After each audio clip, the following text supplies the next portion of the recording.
paz do Senhor, meus amados e queridos irmãos, é com muito prazer que nesse momento eu trago a gloriosa palavra do Senhor, escrita em Mateus capítulo 28, versículo de número 11, que diz assim: Vinde a mim, todos que estáis cansados e oprimidos, e eu vos aliviarei.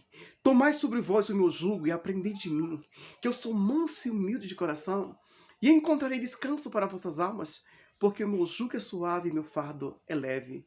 Aí está escrito em Mateus capítulo 28, o capítulo 11, versículo 28 ao versículo 30.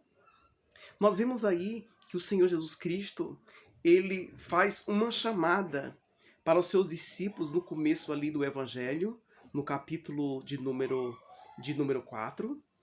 Posteriormente, nós vemos no capítulo de número 10, ele faz uma chamada, ele faz um envio para os seus discípulos ali no capítulo de número 10. Ele envia os seus discípulos, ele já faz ali o envio. Nós vemos que também Lucas, ele registra um envio de discípulos, uma separação de discípulos ali no capítulo de número 10, de 70. Agora nós vemos desta feita que quando ele faz uma convocação e uma chamada para que as pessoas venham a ele chama de uma forma generalizada, ele chama todos, ele diz: vinde a mim todos. Só que aí ele vai descrevendo a categoria de pessoas que são chamadas. A segunda categoria de pessoas que são chamadas aqui, ou a primeira qualidade de pessoas que são chamadas, são os cansados. Certamente eles estavam cansados, quantas pessoas ali, principalmente os de Israel, eles se tinham cansado pela opressão romana, pela situação que eles viviam de opressão e sem liberdade. E se não bastasse eles viviam oprimidos. Será que eu estou falando para alguém que nesse momento se encontra nessa situação?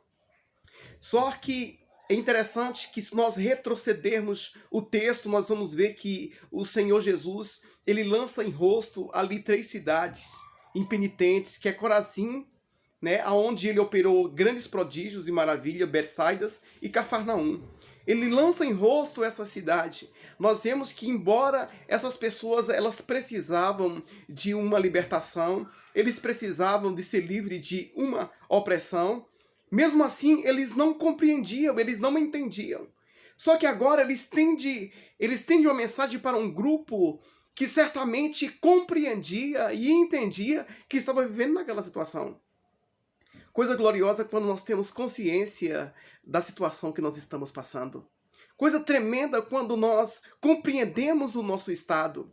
E o Senhor colocou um tema para o meu coração para vos transmitir essa gloriosa palavra, que diz assim: a transformação só virá com a aproximação. Então, por isso que o Senhor Jesus Cristo, ele faz uma convocação para se achegar a ele. Pode ver que desde o Antigo Testamento já era assim, segundo Crônicas, capítulo de número 7, o versículo 14, o próprio Deus, ele fala, se revela a Salomão, e ele disse: vinde, ele fala assim: se o meu povo, que se chama pelo meu nome, se humilhar e orar, e buscar a minha face, e se converter dos seus maus caminhos, então eu ouvirei dos céus, perdoarei os seus pecados e sararei a sua terra. Então, nós vemos a situação, mas muitas vezes a situação que o homem se encontra, ele se encontra numa situação deprimida e decaída da vontade do Senhor.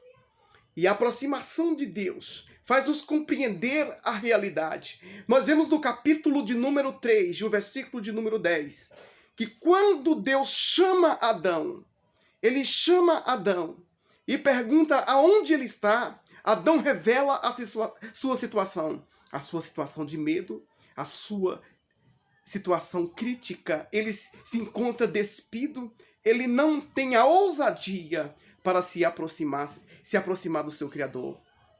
A situação pecaminosa deixa a pessoa despida e consciente da impossibilidade de agradar a Deus.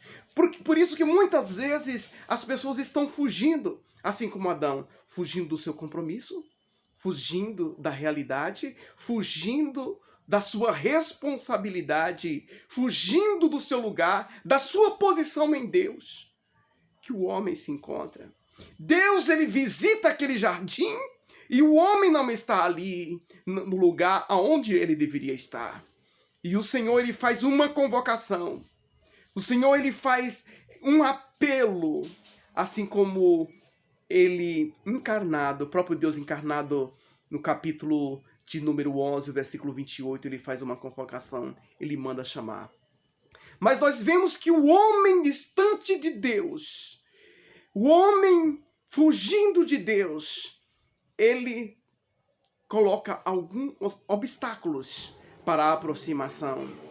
Ele fala que ele estava nu. No entanto, o Senhor o procura. Há uma procura de Deus para com o homem. E me faz lembrar do que Cristo disse para aquele grande príncipe dos judeus, Nicodemos. Ele disse que aquele que pratica a verdade vem para a luz, para que suas obras sejam manifestas. Mas aquele que não pratica a verdade, ele não vem para a luz, a fim de que suas obras não sejam reprovadas. Então, quando a pessoa vive no caminho tortuoso, no caminho de engano, ele procura muitas vezes fugir. Fugir do seu lugar, fugir da sua responsabilidade, fugir do seu compromisso. E agora ele entra num caos, e ele entra numa situação que vai afunilando a sua vida. A primeira coisa que Adão sente é o temor, é o medo, que outra hora ele não sentia. E ele começa a contrair várias situações, ele percebe que ele está numa situação caótica.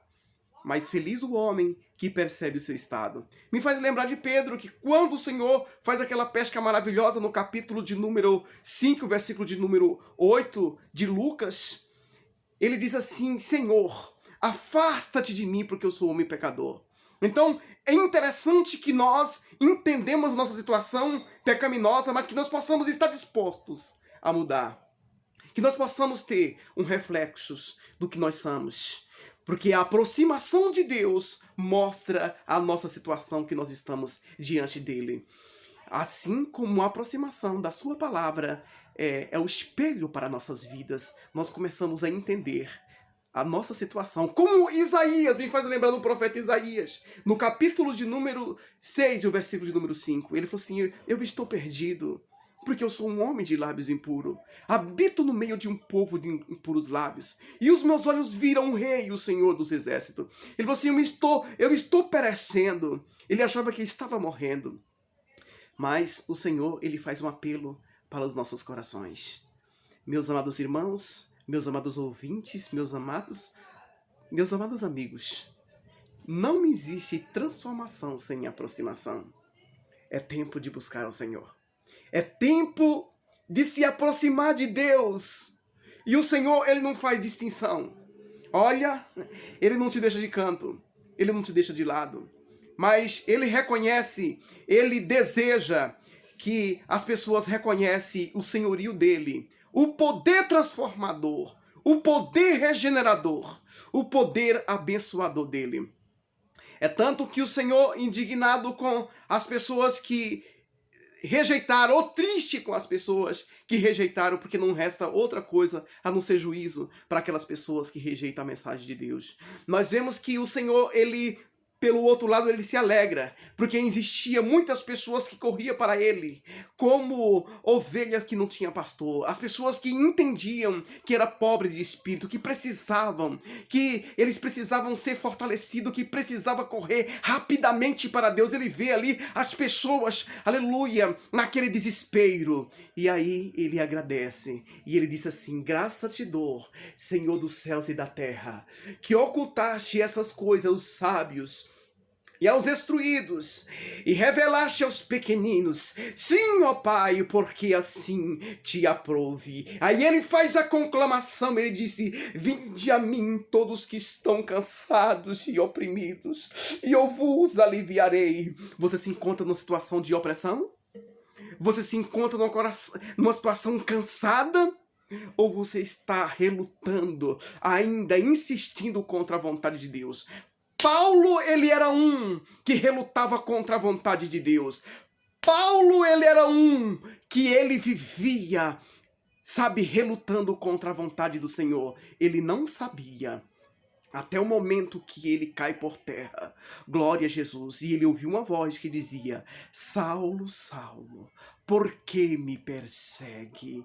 E aí ele ouviu a voz que dizia assim: aleluia, ele ouve dessa forma e ele recebe a resposta: eu sou Jesus. E ele se abraça com Jesus Cristo e é salvo, meu amigo, meu irmão. Se abraça com Cristo, se aproxima dele. Que coisa maravilhosa. Deus te abençoe. Muito obrigado por estar nos ouvindo nesse momento e que você seja feliz e se aproxima de Deus, porque sem a aproximação não virá a transformação. Deus te abençoe em nome do Senhor Jesus. Amém.